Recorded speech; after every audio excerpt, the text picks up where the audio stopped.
Recognition at this time, we also think, is open to political manipulation by both Hamas and Israel.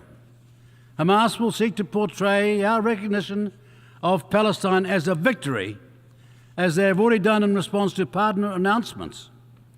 Israel will claim the recognition rewards Hamas and that it removes pressure on them to release hostages and agree to a ceasefire. Ladies and gentlemen, because even now, after almost 2 years of this outrage, Hamas refused to give the hostages back. And then, like over 150 countries before it, New Zealand's recognition of Palestinian statehood now would serve as little more than an existential act of defiance against an unalterable state of affairs. We are not ready to make that gesture. Yasmin Serhan is with Justice for Palestine and joins me live at the desk. Good morning. Good morning, Ryan. Good to have you here, Yasmin. Tell me what your reaction is to all of this. So the New Zealand government has really positioned itself to recognise the state that's complicit in genocide and not stand with the people who are experiencing the genocide. And I feel that this position doesn't really align with New Zealand's values or New Zealand's history, so there's widespread disappointment. But as Palestinians living in New Zealand, you know, there's comfort in the growing popular and mass support that we have from New Zealanders across all the towns and cities, you know, those that have been protesting in various shapes and forms over the last 100 weeks or so.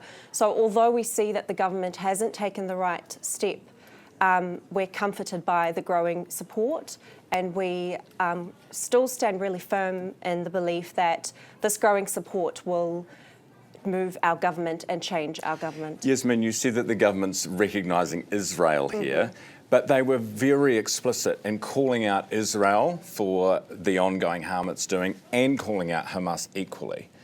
So is that fair to say that?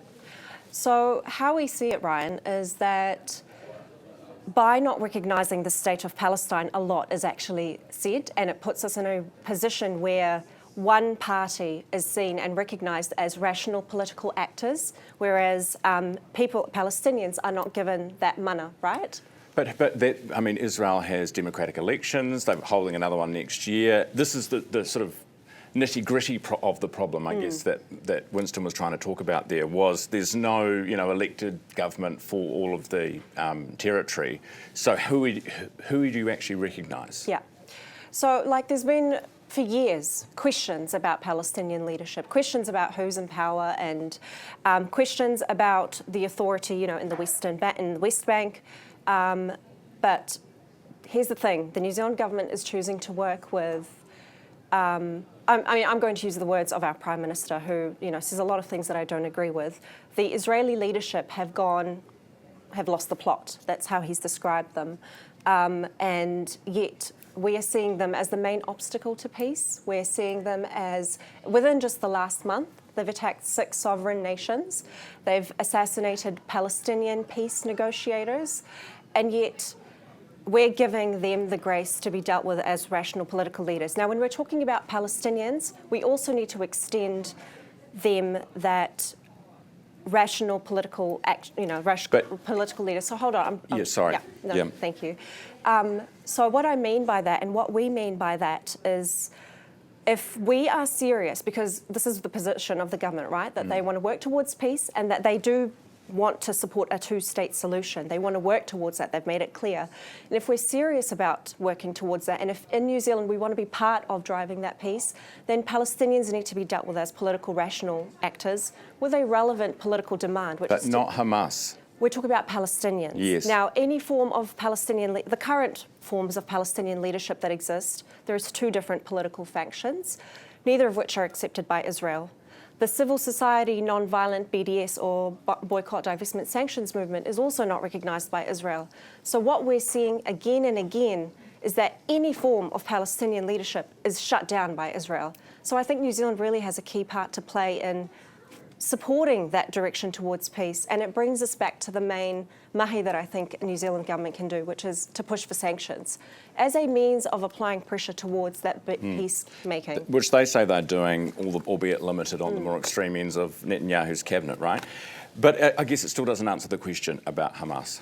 You know, is there any role for Hamas in a future leadership of any territory in Palestine? So I think the thing that we need to be thinking about is that there needs to be Palestinian leadership in this space.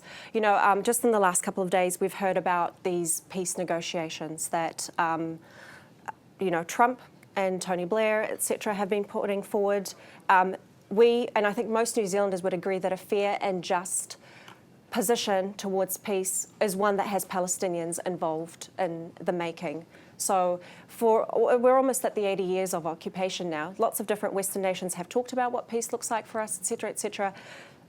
Palestinians need to be determining what is the destiny of Palestine for Palestinians. Right.